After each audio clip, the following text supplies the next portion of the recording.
maybe that is the one real division between men: woodmen and desert men.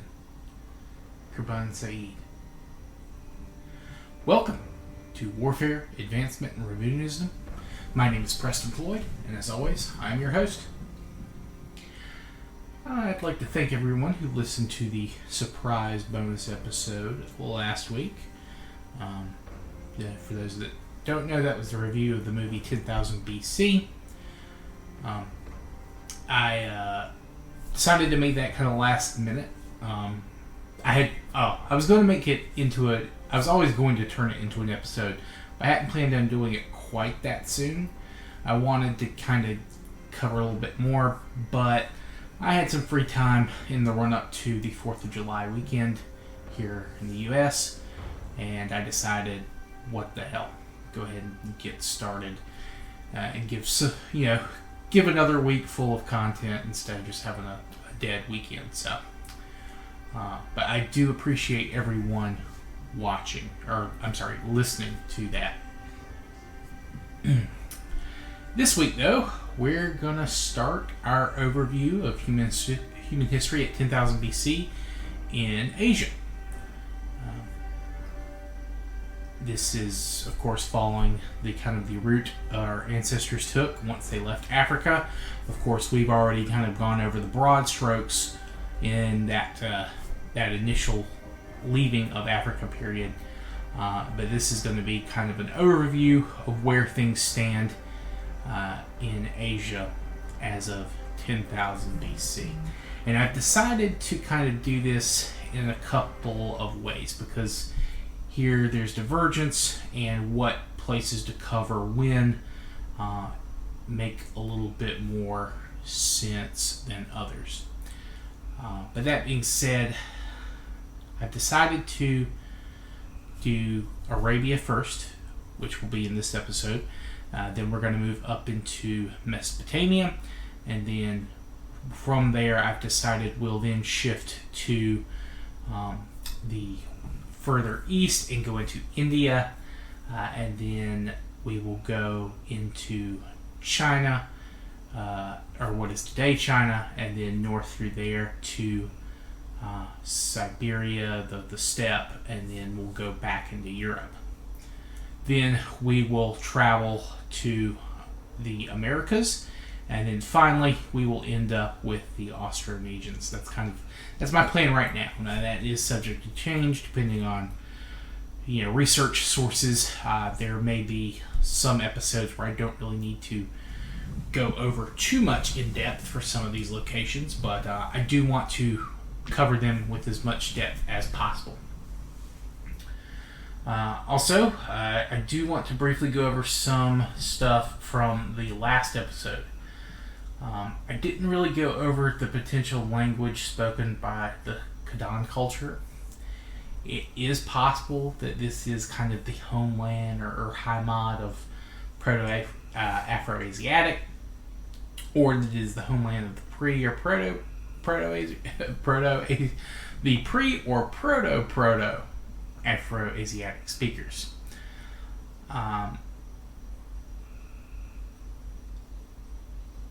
I believe that the Khadan were speaking some type of dialect related to that initial language. However, they are about to fall apart when we were talking about them, and this is going to lead them open to change. So it's really too hard to say for sure. And again, there is some linguists are very much of the opinion that the Proto-Afro-Asiatic language is more likely to have come up along the Red Sea coast, either around the Horn of Africa or even across into the Arabian Peninsula, and then that came in later, and the people living in what is now Egypt adopted it then, or at a later date. So it's hard to say, and I guess in the long run kind of doesn't matter, but and I guess there's always the possibility that they were speaking, I guess, the same proto language, and then it diverged, and then when they re-met, they kind of reconnected those two divergent branches of a Proto-Afro-Asiatic family. It's kind of hard to say. Very kind of speculative on my part and others as well. But that said, though, we should go ahead and start with the first part of Asia at 10,000 BC. So, this is, of course, going to begin in southwestern Asia, or the Middle East, as most Westerners know it, or at least most Anglo-American speakers. Now, when Homo sapiens left Africa successfully for the first time, we probably did so via a land bridge between the Horn of Africa and the Arabian Peninsula during a period of low sea level. It's possible we even just left on very rudimentary log rafts, or perhaps a log kind of teepee, like a burnt out singular log. Now, it's another possibility that the route we traveled was via the Sinai Peninsula, or maybe both, and then we met up in other places later. Whatever the case, early humans would move back and forth between Africa and Asia as needed via both routes for, basically all of history. The Arabia that they were entering into initially, though, was not the same Arabia that we would think of today. Much like the Sahara, it was greener, and that makes sense as they're kind of on a similar range of latitude. And like the Sahara, it becomes green on a cycle as well, though not quite as regular from my understanding. At least that's the speculation. I read an article in the Smithsonian magazine from 2017, and that's by Jason Daly, and he cites that there were as many as 46 lakes in what is now the Nafud Desert region of the Arabian Peninsula alone. And now this is a huge area. It's 104 square kilometers, which is 40,000 square miles, and it basically covers 30% of the peninsula. And this isn't counting the other parts of the peninsula that would have their own rivers and lakes. Of course, if you go there today, there are no real sizable lakes or rivers and almost no rainfall. What rainfall does happen, or when it happens, it accumulates in the wadis formed during prior green periods. And for those that don't know, wadi is an Arabic word for a valley or ravine and channel that is dry like 99% of the time. And then, of course, during those brief periods of rainfall, they're very vital to life in the region. Now, due to the geographic characteristics of the modern world and politics in the region as a whole, excavating the area for archaeological purposes has proven challenging.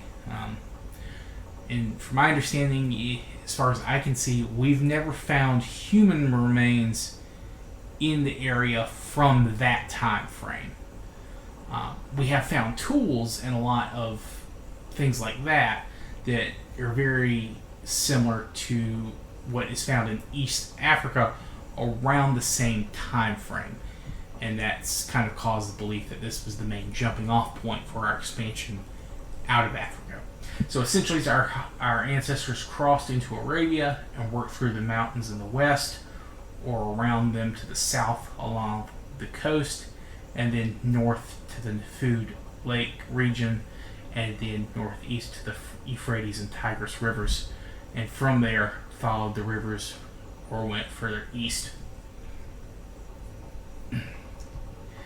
As for the groups in the region at 10,000 BC, they were probably just beginning to feel the effects of the slow start of the desertification in the peninsula beginning again.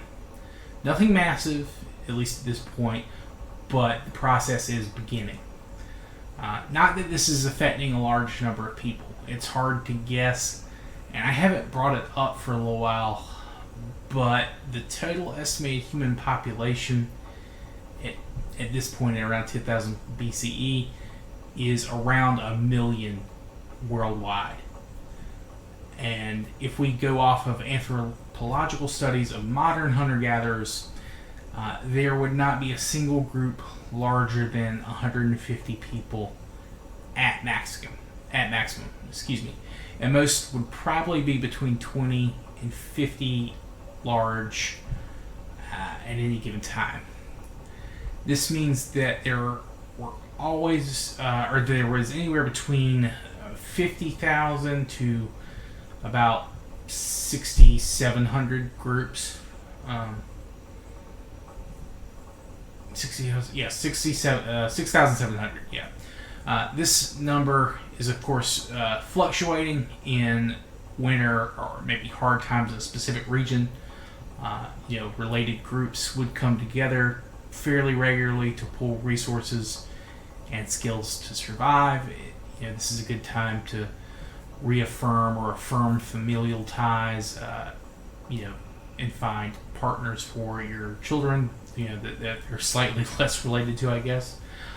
And then they would split up again if they got too large or once the season changed and survival became a little bit easier. People who are in Arabia were still fully nomadic, and they're going to remain so that way even after the introduction of domesticated animals into the region. That being said, my guess is that during the warmer summer months, they would stick to the hills and mountains of the western edge of the peninsula, where today you see a lot of the permanent settlements in the region, and then they would be able to hunt, gather in that area while also being near like runoff from mountains, from melting snows, anything like that. Then during the winter months, they would head in one of three directions. To the northwest and the Levantine corridor and the Sinai Peninsula, either to the central north of the peninsula and the Nefud Lakes, or what remained of them, depending on how fast desertification was happening, or they would go to the south and east somewhere along the coast, places today like Yemen, Oman, or maybe the UAE, something like that. Sadly, until more excavation is kind of done on this area, we're not going to be able to know too much. It's just going to be shrouded in your standard myth and mystery, of these kind of places. Next, we need to focus on a major terminal of human migration and civilization, and that is Mesopotamia. And I do want to kind of jump ahead a little bit in time, at least when it comes to linguistics, or linguistically. For those that don't know, Meso can mean middle or halfway, between, something like that. Potamos means river in ancient Greek, and putting those together, of course with the plural ending, you get Mesopotamia, which is translated as land between rivers. The land is inferred in that kind of phrase. I wouldn't know how you would measure kind of a halfway point in the middle of rivers without some type of landmass of some sort. And this is probably a direct translation of the Aramaic words or name of the region, which is Beth Narain, which is itself a direct translation of the earlier Akkadian language Beritum or Berit Narim, which now how much of the land between the two rivers, which of course are the Tigris and Euphrates, this describes, has changed over time, and depending on who is referring to the region. As for the name of the rivers themselves, Tigris comes to us directly from the ancient Greek Tigris, And their name for the river is probably derived directly from the Old Persian Tigra, which is a pronunciation that they took from the Elamite language, whose name is a corrupted version of either the Akkadian name Idiklat or the oldest known name for the river, which is from the Sumerian Idigna or Edigina. The Akkadians adopted the Sumerian script, but pronounced them differently. I think that they adopted the name, or the Elamites adopted the name from the Sumerians directly, just due to the time frame of their emergence and kind of location. As for the Euphrates, its origin is a little bit less obvious. The Greeks got their pronunciation again from the Old Persian Ufratu, which came from the Elamite, and I'm going to butcher this, Uipratuis, and the Sumerian name for the river was Buranuna, and the Akkadian was Puratu. Yes, Puratu, I believe is the direct pronunciation. So there isn't much of in common except the kind of that ra sound in Paratius, Burana, Buranunu, or Burunanu, depending on, again, the syllable emphasis is a little odd, and we're not 100% sure on the pronunciation, and the Akkadian is Puratu. So the ra is the only sound that's kind of, either in that second or third syllable, depending on the language.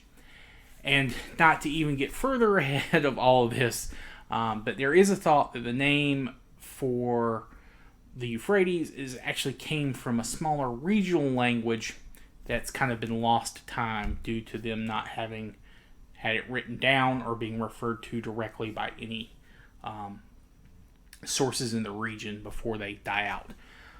Toponyms, which is the linguistic term for like a place name, are generally speaking the most conservative words in any languages, and those are kind of shared far longer than anything else. Like people moving into a region, they will use another people's name to kind of refer to things. There are like rivers in England that they have no idea the origin of them. I think Ouse is one. No one knows where that word came from. And so it's very possible that was kind of like the Neolithic people living there, what they referred to the river, and then people moving in as they kind of learned, about the region from the people already living there. But basically that was the Ouse River, and that's always what it's been called, so that's what it's continued to be called. So yes, toponyms can last for a very long time. So, again, I'm going off a little bit of tangent, and I'm doing this mainly because I do kind of want to start getting into this a little bit more historical times, but obviously I do want to fill in this background stuff. And I was kind of debating doing this for some of the things in Africa, but there was a lot more that we could kind of go into, at least for the southern parts, the Khoi and the San peoples, just because, we really won't be focusing on them until much later, when they are kind of interacting with the expansion of like pastoralists and agriculturalists in the region, and that's going to take a little while. That's not going to be towards kind of the end of, or I guess kind of the middle part of the Iron Age.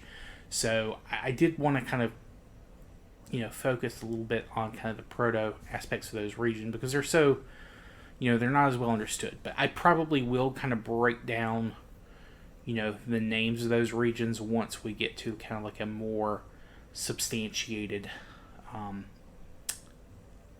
list of peoples in the area. But I figured now is a good time to kind of just set the stage for a very important area, at least in the early parts of human civilization. But, so, as I mentioned just a few minutes ago, Mesopotamia means different things to different people. For the purposes of this podcast, I'm going to define Mesopotamia as the region west and south of the Zagros Mountains, south and east of the Taurus Mountains and the Armenian Highlands, east of the Orontes River, and of course the Mediterranean in that region, and north and east of what is the modern Syrian desert, and of course to the northwest of the Persian Gulf, which I need to point out covered more land than it does today. For example, the Iraqi city of Basra would be completely covered by the ocean if the Gulf had the same coverage today as it did back then. And, these rivers, they do not follow the same course. They're not like the Nile. They've changed much more regularly, at least more recently. So some of these cities, that's going to affect, where people are living. Some sites are going to be abandoned, reoccupied because of just the change of the river flow. And we'll get into all that later.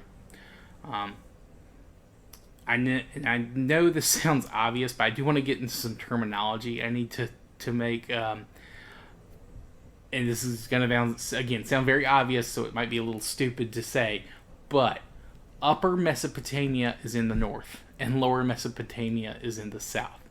Again, I know that sounds obvious, but when referring to rivers and river systems, the term upper refers to the area where the river sources kind of merge and begin and start the flow of the rivers, and these are also known as headwaters. And lower refers to the area where the river begins to empty into the ocean or another water system. As we cover other river systems, that's going to mean different things. Of course, upper could refer to a source in the west, and lower would then go to somewhere in the east, or vice versa. And there may even be cases of rivers running south to north. There's a very important one in what is now Egypt. So again, it makes sense, upper and lower, very perfectly for the Mesopotamian region, but that's not always going to be the case. I figured I'd just go ahead and get that out of the way. And I probably should have done that when we were talking about the Nile. I get those backwards a lot, at least when I'm just going off, going directly from my hip. So I'm probably going to do it again. But that's just a point of terminology I just want to make now. And I promise I'll stop diverging and we'll actually get to a little bit more coverage here. If not in this episode, definitely the next. So another factor that I do need to get into is that this is a much different area at 10,000 BCE than it is today. It's much more biologically diverse. It has marshes, which still do exist, but they're much smaller.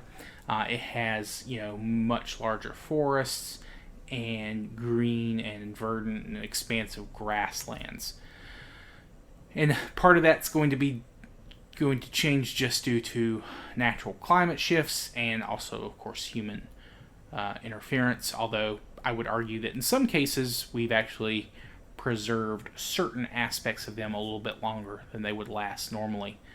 But it's give and take for specific needs and purposes in different regions. Another factor to keep in mind, there are a lot more animals there, or different varieties of animals. I think there are still lions in this region for quite some time, which sounds surprising, I think, to most people. But yeah, like marshes in the south, they'd be home to like a specific type of lion. I think tigers in the area as well. So there are some still mega fauna, like predatory megafauna in the area. Of course, they're eventually going to go away completely just due to their interference with human lives, but that is something to keep in mind. So, yes, Mesopotamia. That is the beginning of getting to a very complicated region at actually later than 10,000 BCE. But then again, that's just me kind of jumping ahead because I do want to kind of get some terminology out of the way and just explain why we call things the way we call them. I do want to get into some actual history instead of just a lot of rampant speculation. So let's talk about cultures, or at least proto-cultures. Now, I know I covered the Khadan in the last episode for Northern Africa. There are the beginnings of kind of a collection of different cultures or groups in this region, specifically Upper Mesopotamia, and going west towards the Mediterranean coast, what is also known as the Levant or the Levantine corridor, depending on your terminology. You're going to start seeing a bunch of sites that are kind of semi-permanent, or you're going to see more settlements, hard settlements. We're going to basically, people in this region are starting to shift from just pure nomadic lifestyles. They're going to basically have a range of specific sites that they take over for themselves. But at this point in time, there is a group, or again, the beginnings of a protoculture called Pre-Pottery Neolithic A, or PPNA. This is very old terminology, and at the time, it was a decent term. However, as we'll see later, it's not a very good term now. It's not accurate. Pottery exists in the world, much further away from where we are now, out in East Asia and the steppe. There is pottery, and in Europe even there is at least substance made of the same things as you'll think of when you think of pottery, but they are not using them for a practical application. They're for religious statues, like little small religious statues, whereas in East Asia they are being used to make pots to cook food. So it's not pre-pottery, it's pre-pottery in the Middle East or Southwest Asia, but humans are not pre-pottery anymore. So it's a very old term. It's a little outdated, but it's just become so used it's not been replaced. And it is a very general blanket term that actually describes a couple of cultures that I'm going to start to go over now. And one of those is the Natufian culture. This has actually been around for a little while. And in fact, we're getting ready to get to the point where this culture is about to break down and either evolve or just die out. They have about 500 or so years, give or take, before they kind of disappear or change enough to be considered a different entity. Now, these are semi-sedentary populations, and there's not agricultural yet, but they may have been the first to found like these early Neolithic settlements. It's up for debate, but they're one of the contenders. They're also starting to play at agriculture, not directing it specifically, but probably indirectly affecting what they're harvesting. Basically, whether they know it or not, they are molding how these crops are evolving. And plants, for those that aren't aware, are very easy to change over time. You can get a lot of evolution out of them through selective breeding and through even inselective breeding. Like if you're not necessarily aiming for a specific outcome, you can affect them a lot quicker than you could, say, an animal. But they're really interested in cereal crops. Specifically, rye is grown in this region, wild rye. That being said, again, they're starting to break down. We know that they hunted animals like gazelle. That's one of their big targets that they're going for. So they are your typical hunter-gatherers, but again, we see them start to have semi-sedentary lifestyles. And they actually have very large mortars that they found, grinding stones, things like that. In fact, most of their tools are still stone. And again, we're at the pre-pottery Neolithic, so that it should be obvious. Whereas other places they're using a little bit more variety. They probably are using things like reeds and rope and hemp, things like that, or similar to hemp, for some tools that we just don't have records of. And these sites, they're sites that are, I guess, considered Natufian, at least in this region at this time. They're mostly in Israel, Palestine, and I think there are some even up into what is now Syria. But they have a few different locations. They're widespread. It's possible that these sites are actually, used at different times by the same, again, smaller groups.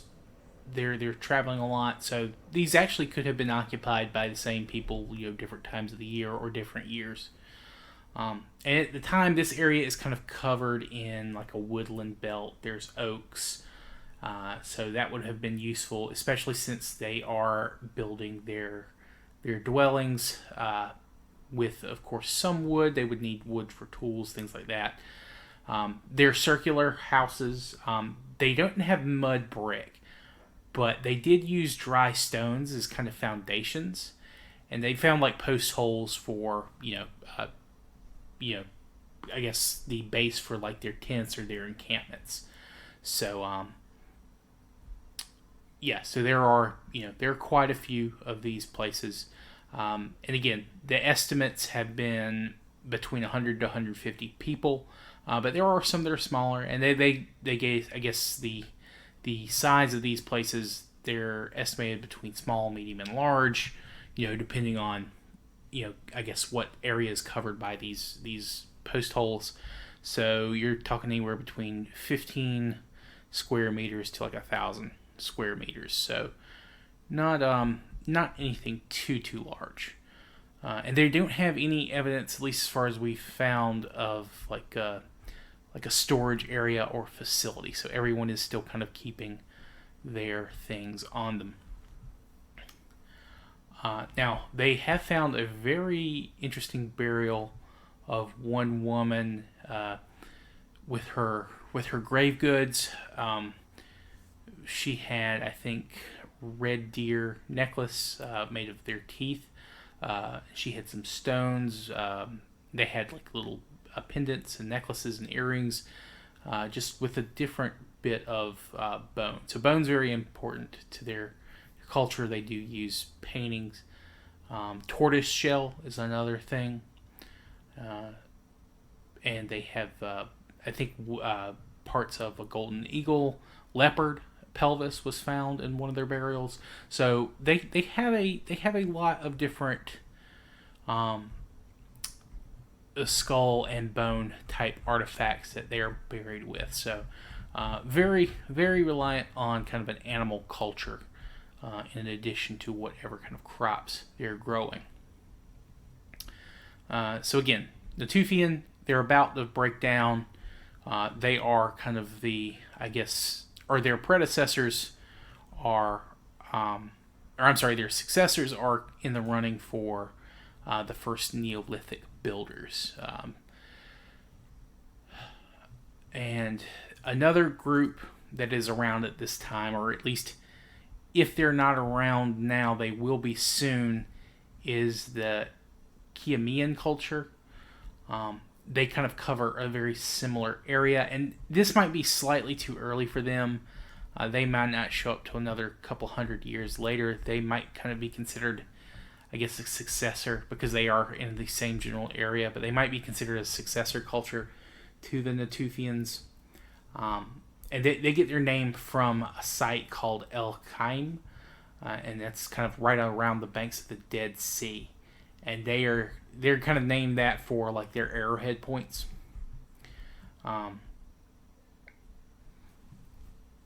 But again, we don't know for sure if they're even around at this point. Again, they may not form for another couple of hundred years, or maybe they are kind of the remnants of the Natufian or a branch of the Natufian, or they may have been around the same time as the Natufian. They just didn't have quite the footprint until the Natufians broke apart or moved or whatever. So we have the beginnings of the Kayamian culture. We have the Natufian culture. And these are part of the general Levantine corridor. They're not actually in Mesopotamia per se, but they are part of the pre-pottery Neolithic, which is also included by the upper part of Mesopotamia. So, what you generally might see is that they have these older sites around the coast of the Mediterranean. As maybe climate shifts or these cultures kind of maybe over exploit the land, they are moving to the northeast, and they're meeting up with these cultures around Upper Mesopotamia, and they begin constructing these kind of large Neolithic stone sites. And then from there, when these are eventually going to break down, they disperse in different directions, taking some of what they've probably learned or developed in different directions. At least that's one theory. But the main sites for the pre-pottery Neolithic, there are a couple that we should probably get to. One is Jericho, or what is now Jericho. That's, of course, the biblical Jericho. It is in the modern day Palestine. And it is a very, very, very old city. It's in the running for the oldest city in the world. And of course, that name is I guess what it's come down to us from the Bible, at least in English. I believe that the Arabic name for the location is Areha, and the actual Hebrew transcription is Iraho. But my pronunciation could be off.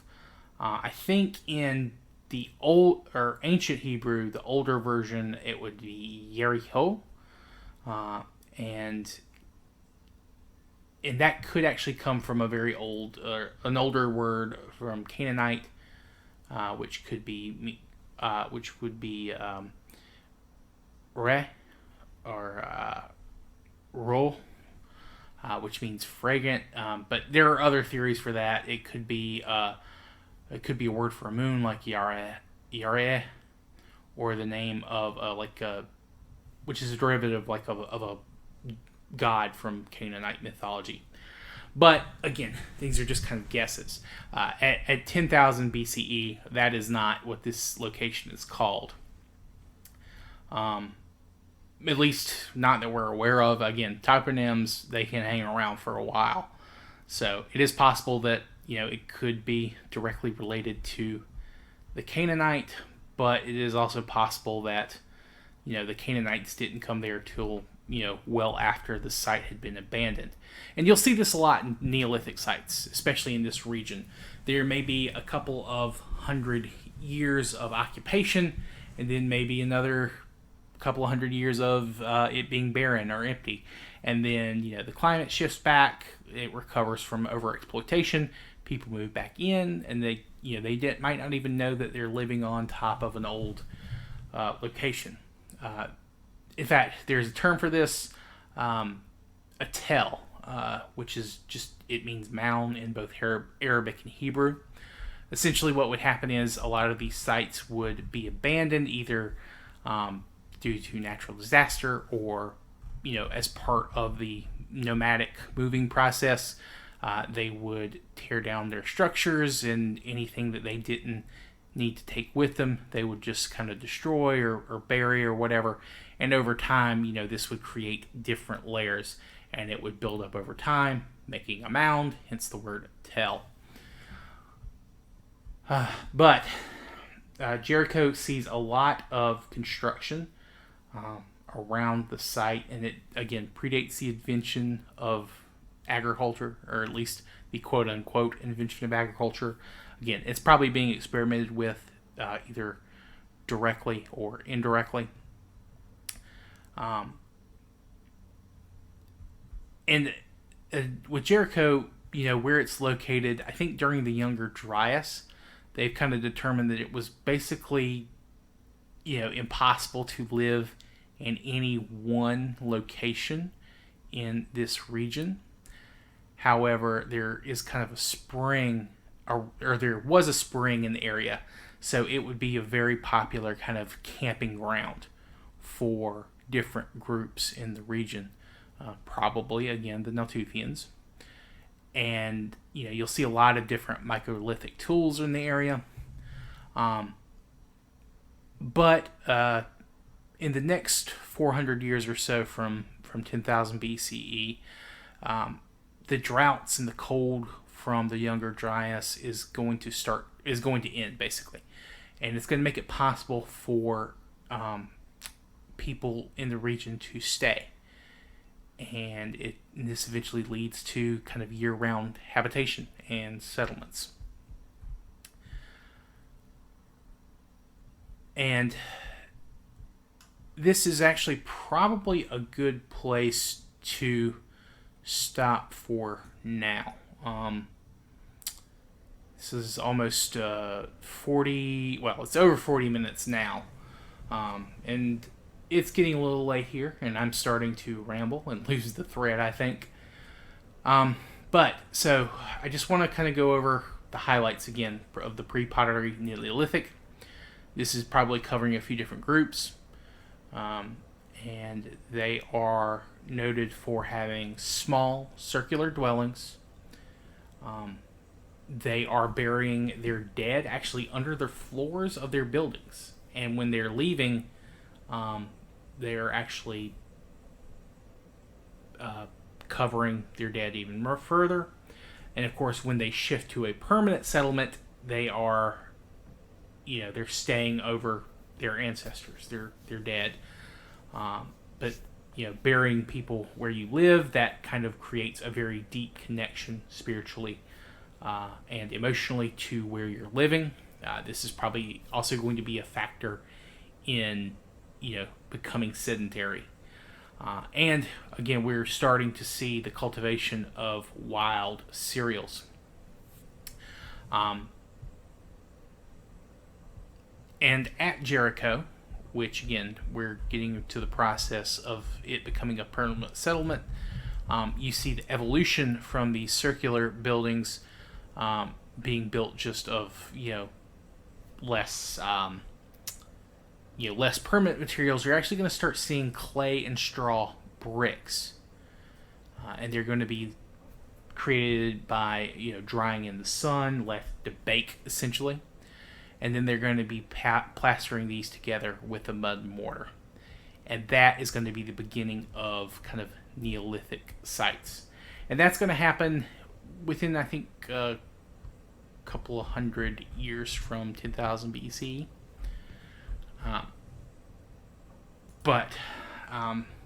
So that's kind of the western end of the pre-pottery Neolithic. I think next episode we're going to cover kind of the north and east, and this is going to cover the beginnings of Göbekli Tepe, which is another contender for oldest permanent settlement, and they have a lot of interesting carved stuff. And I'll go over some of the more interesting art that was created from this group next time. And then once we finish up with that, again, we're gonna travel east into what is now Iran, and then into India, Pakistan, that region, and then we'll go from there. But I do want to thank everyone for listening. Apologies if I rambled a little and got a little off track. But this is my longest episode by far, a little over 45 minutes. I did notice some issues with the audio about halfway through my recording. I basically created a separate track and bumped the decibels on that. But once it mixed together, it shouldn't be an issue. You guys shouldn't be able to tell. But if you do notice any issues, please let me know, and I'll try to get that fixed. I'll save the file in a couple different locations just in case. Please, if you have any feedback, constructive or just general feedback, please reach out to me at waradrevpod@gmail.com. You can also reach me at the Twitter account, which I will include a link to in the episode descriptions. I'd like to thank everyone for listening. I am surprised that this is growing so quickly. It's not a huge number of people, but over the last 30 days, I've seen quite a steady amount of growth, which is nice. It's nice to know that people find my ramblings a little interesting at the very least. But yeah, I appreciate it, everyone, and I hope you continue to listen and enjoy. But thank you, and you guys all have a wonderful rest of your day. Goodbye.